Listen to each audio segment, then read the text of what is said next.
گروه زن زندگی آزادی در مورد خطر اجرای حکم اعدام برای 5 زندانی سیاسی در ایران. ما هر هفته اینجا جمع می‌شویم تا به مجازات اعدام در ایران اعتراض کنیم و از جامعه جهانی بخواهیم علیه اعدام این قتل عمد دولتی با ما همراه شوند. همکنون 2 زن و 3 مرد به دلایل سیاسی در خطر اجرای حکم اعدام قرار دارند. 2 تن از آنها به نامهای بهروز احسانی اسلاملو و مهدی حسنی روز یکشنبه 26 ژانویه جهت اجرای حکم اعدام از زندان اوین به زندان قزلحصار انتقال یافته و هر نوع تماس با آنها را ممنوع کردند. خانواده و بستگان بهروز احسانی و مهدی حسنی از مردم دنیا و از همه سازمان‌های بشردوست برای نجات جان آنها درخواست کمک کردند.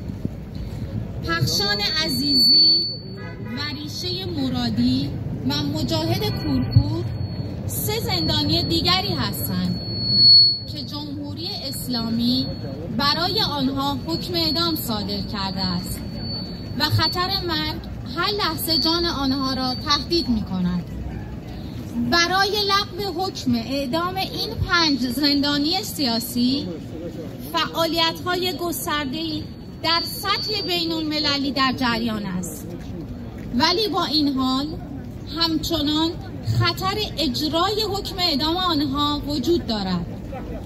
مریم حسنی دختر مهدی حسنی در یک پیام صوتی گفته است پدر من بیگناه است، نگذارید جمهوری اسلامی او را از ما بگیرد. مریم میگوید پدر من خیلی ناگهانی به زندان قزلحصار انتقال یافت و ممکن است هر لحظه او را اعدام کنند. او میگوید ما در طول این 3 سال به اندازه کافی درد و رنج کشیده ایم.